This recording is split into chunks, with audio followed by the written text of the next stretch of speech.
Have you ever noticed that the harder you chase money, the more it seems to slip through your fingers? What if I told you that your desperate pursuit of wealth isn't just making you miserable, it's actually making you poorer? 500 years ago, a cunning Italian diplomat named Niccolò Machiavelli understood something about power and wealth that most people today completely miss. He knew that the moment you need something desperately, you've already lost your ability to get it. And this isn't just about politics or Renaissance intrigue, this is about the hidden psychology of money that governs your bank account right now. Before we dive deep into this psychological rabbit hole, hit that like button and subscribe to the channel, because what I'm about to share will fundamentally change how you think about wealth. Let's start with a scenario you'll recognize immediately. Picture two job candidates walking into an interview. The first one needs this job desperately. They've been unemployed for months, their savings are dwindling, and there's a quiet desperation in their voice when they talk about their qualifications. The second candidate already has a good job and is simply exploring options. They're curious, relaxed, and genuinely engaged in the conversation. Who gets hired? Almost always it's the person who doesn't need the job. This isn't just about interviews. Think about dating. The person who's desperately seeking a relationship often repels potential partners, while those who are content with themselves attract others naturally. Consider negotiations. The party who absolutely must close the deal inevitably accepts worse terms than the one willing to walk away. We call this the paradox of neediness, and it governs almost every area of human interaction, especially when it comes to money. The more desperately you need financial success, the more you unconsciously sabotage your chances of achieving it. But why? Why does the universe seem designed to withhold exactly what we want most? The conventional wisdom tells us to work harder, stay positive, or believe in yourself. But these platitudes miss the deeper psychological forces at play. The truth is that neediness fundamentally changes your behavior in ways you don't even notice. When you desperately need money, you make decisions from fear rather than strategy. Accept opportunities that aren't truly aligned with your strengths. Negotiate from a position of weakness. Radiate an energy that others unconsciously find off-putting. Focus so intensely on the outcome that you miss crucial information in the process. This creates what psychologists call a self-fulfilling prophecy. Your desperate need for money actually generates the behaviors that push money away from you. Here's where Machiavelli's insights become brilliant. In The Prince, he wrote, "Everyone sees what you appear to be. Few experience what you really are." But he understood something even deeper, that the moment you need to appear powerful, everyone can smell your weakness. Modern neuroscience explains why this happens. When you're in a state of desperate need, your brain's threat detection system, the amygdala, goes into overdrive. You're literally operating from a fight-or-flight state, which shuts down the prefrontal cortex responsible for strategic thinking, creative problem-solving, and reading social cues. Think of it like this. Imagine you're walking through a forest and you suddenly realize you're lost and night is falling. Your panicked mind starts making poor decisions. You might walk in circles, ignore helpful landmarks, or rush toward distant lights that turn out to be mirages. The very fear that's supposed to help you survive becomes the thing that keeps you trapped. This is exactly what happens with money desperation. Your financial anxiety hijacks your decision-making apparatus, causing you to grasp at obvious opportunities that everyone else can see coming, which means the margins are already thin and the competition is fierce. Undervalue your own worth, because when you're desperate, any offer feels like salvation. So you say yes to things that underpay and overdemand.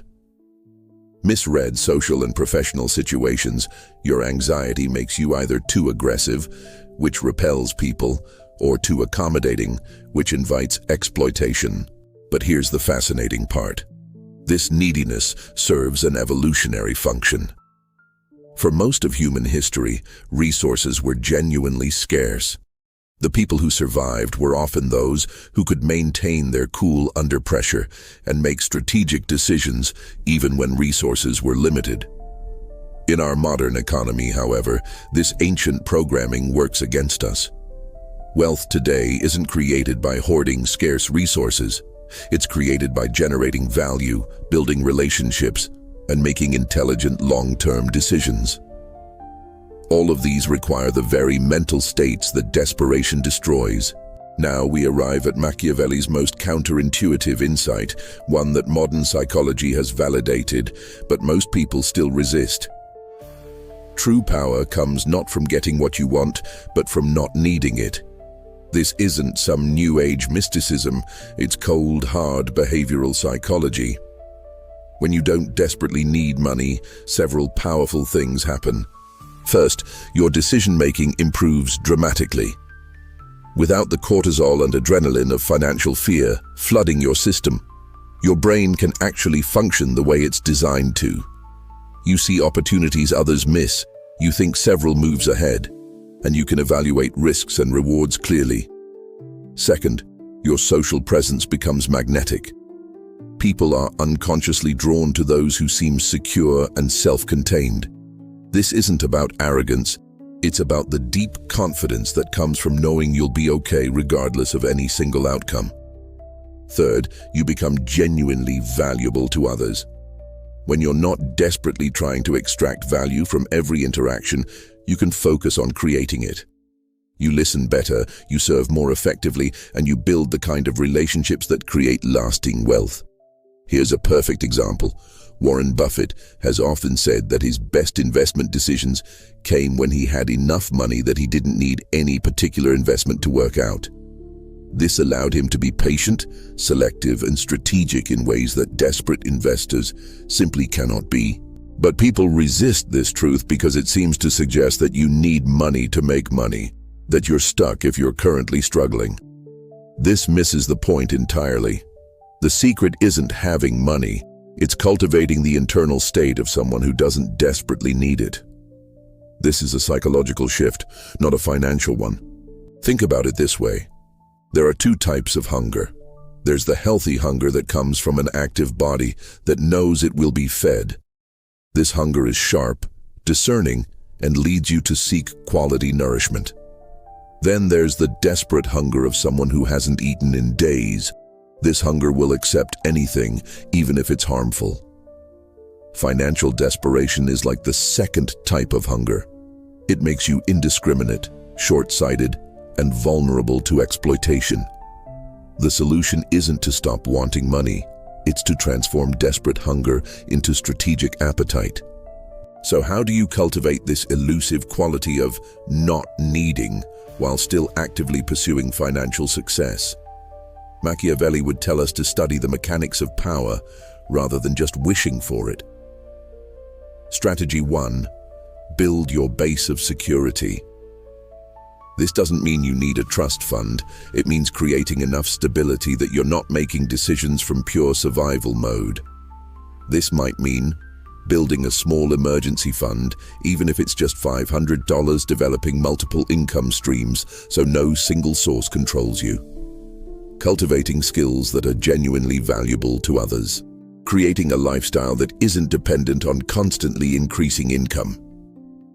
The goal isn't luxury, it's optionality. You want enough breathing room to make strategic rather than desperate choices. Strategy 2. Practice strategic detachment.